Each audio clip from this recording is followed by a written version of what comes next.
Fratelli e sorelle, buongiorno. Queridos hermanos y hermanas, buenos La días. lettera ai Galati, La carta a los Gálatas, la lettera ai Galati la carta a los ricorda Gálatas un fatto piuttosto informa sorprendente. de un hecho bastante Come sorprendente. abbiamo ascoltato, Paolo Como hemos dice di aver escuchado, rimproverato Pablo dice Cefas, que reprochó a cioè Cefas, Pietro, es decir, a davanti Pedro, alla comunità di Antiochia, ante la comunidad de perché Antioquía, il suo comportamento non era porque buono. su comportamiento no era bueno. Cosa era successo di così grave? ¿Qué había sucedido que era tan grave que obligó a Pablo incluso a dirigirse a Pedro con esos términos tan duros?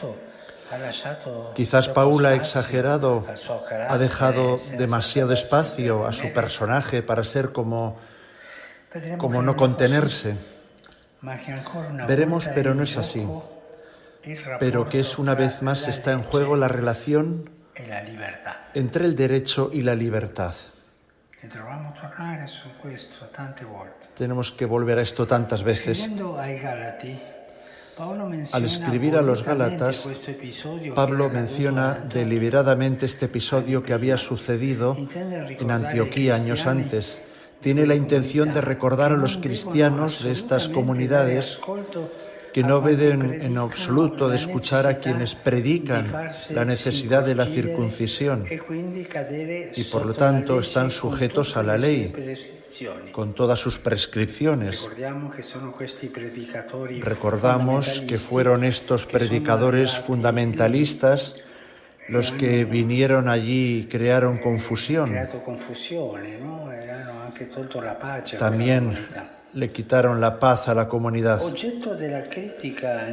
El objeto de las críticas contra Pedro fue su comportamiento a participar en la mesa. Para un judío la ley prohibía comer con no judíos.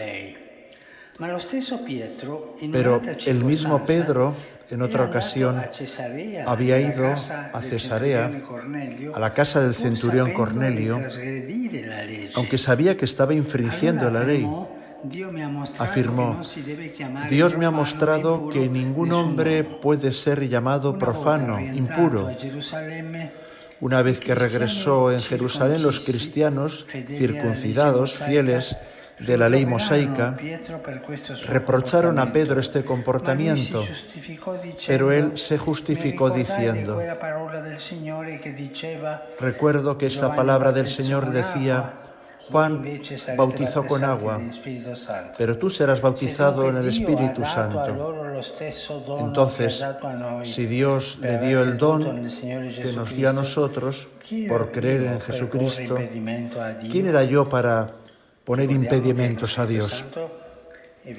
Recordamos que el Espíritu Santo vino a la casa de Cornelio en ese momento cuando Pedro fue allí. Un evento similar ocurrió en Antioquía en presencia de Pablo. Antes, Pedro estaba sentado a la mesa sin ninguna dificultad con cristianos venidos del paganismo.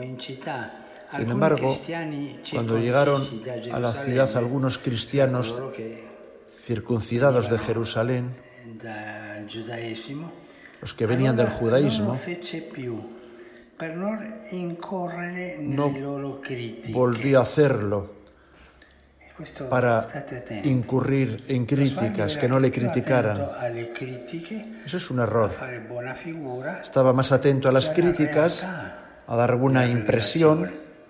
Eso es grave a los ojos de Pablo.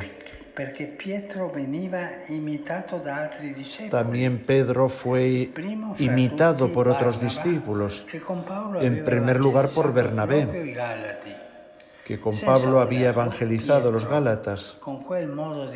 Sin saberlo, Pedro, con esa manera de actuar, poco así, poco allá, no claro, no transparente, de hecho creó una división injusta en la comunidad. Yo soy puro, yo guardo esta línea, no debe de ser así, esto no puede ser hacer. Pablo, en su reproche, allí está el meollo del problema, utiliza un término que nos permite entrar en su reacción, la hipocresía. Esta es una palabra que volverá muchas veces. Hipocresía. Creo que todos entendemos lo que esto significa. La observancia de la ley por parte de los cristianos llevó a este comportamiento hipócrita que el apóstol pretende combatir. Pablo era recto, tenía sus defectos, muchos, su carácter era terrible, pero era recto. ¿Qué es la hipocresía? Cuando nosotros decimos, cuidado, que es un hipócrita, ¿a qué nos referimos? ¿Qué es hipocresía? Se puede decir que es miedo a la verdad. El hipócrita tiene miedo de la verdad. Prefieres fingir que ser tú mismo. Es como maquillarse el alma, como maquillarse las actitudes, como maquillarse el proceder. No es la verdad. Tengo miedo de proceder como soy. La ficción impide el coraje de decir la verdad abiertamente y así fácilmente se escapa la obligación de contarla siempre, en todas partes. La ficción te lleva a esto, a medias verdades. Las medias verdades es una ficción, es falso.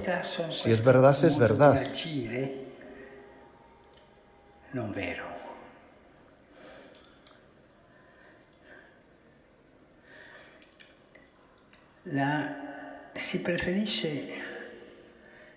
Se prefiere, antes que ser uno mismo, la ficción, impide ese coraje de decir la verdad.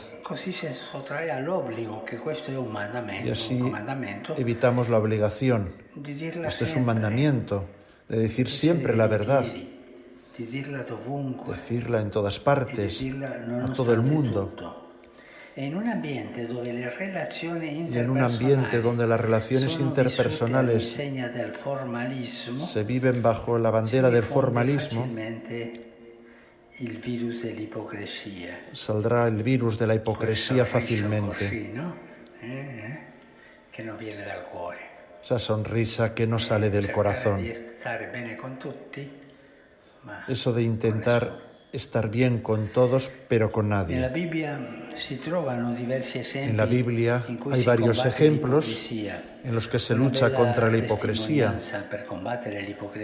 Un ejemplo, el viejo Lázaro, a quien se le pidió que fingiera comer la carne sacrificada a los dioses paganos para salvar su vida. Fingir que la comió, pero no comió.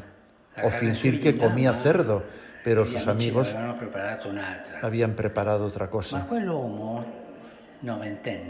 Pero aquel hombre temeroso de Dios respondió: no es en absoluto digno de nuestra edad fingir, con el peligro que muchos jóvenes piensen que a los 90 años Lázaro se ha pasado a las costumbres extranjeras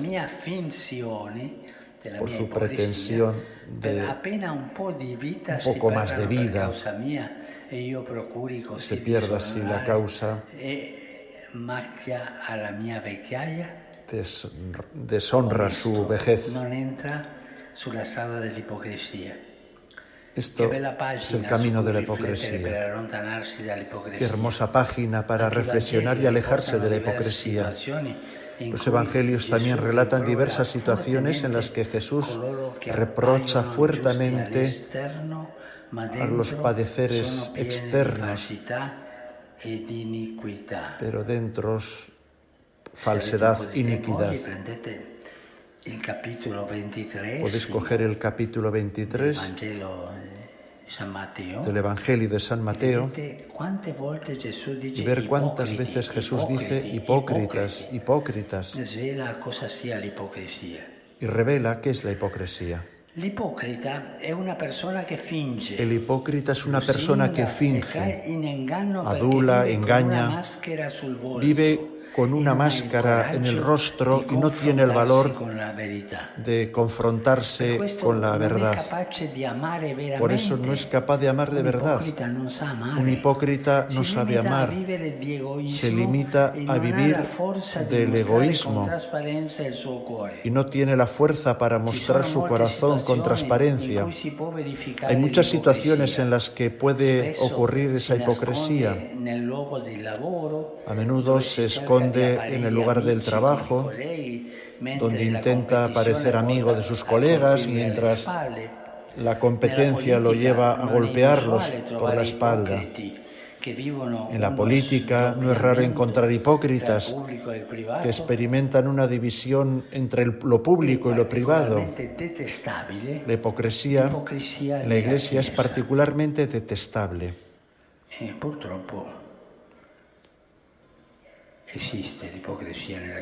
Existe también hipocresía en la Iglesia. Tantos cristianos y ministros hipócritas. No olvidemos nunca las palabras del Señor. Sea tu palabra sí, sí, no, no. Lo demás viene del maligno. Hermanos y hermanas, pensemos hoy en lo que Pablo condena hoy, la hipocresía. Lo que Jesús condena, la hipocresía. No tengamos miedo de ser veraces, de decir la verdad, de escuchar la verdad, de conformarnos a la verdad. Un hipócrita no sabe amar. Actuar de otra manera desde la verdad significa poner en peligro la unidad de la Iglesia, por la que el Señor oró. Muchas gracias. Queridos hermanos y hermanas, en la carta a los Gálatas, Pablo menciona una corrección que le había hecho a Cefas, es decir, a Pedro, ante la comunidad de Antioquía. Le había reprochado su comportamiento porque, para evitar que lo critiquen, hacía diferencias entre los cristianos que procedían del judaísmo y los que venían del paganismo. Y esta actitud dividía injustamente la comunidad. Con esta observación, San Pablo quiere advertir a los cristianos de Galacia que uno de los peligros en el cumplimiento de la ley es la hipocresía. La hipocresía es el miedo a decir abiertamente la verdad, es fingir o aparentar para quedar bien a los ojos de los demás. En la Biblia hay varios ejemplos en los que se combate esta actitud, como el testimonio del anciano Eleazar, que se mantuvo fiel aún sabiendo que corría peligro su propia vida.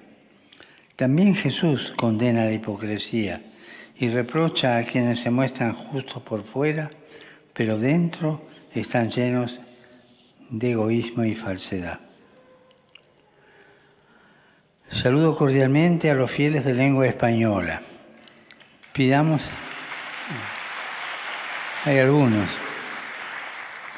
Pidamos al Señor que nos ayude a ser coherentes, a dejarnos confrontar y a combatir con valentía todo lo que nos aleja de la verdad y de la fe que profesamos. Solo así podremos ser auténticos constructores de unidad y de fraternidad. Que Dios los bendiga. Muchas gracias.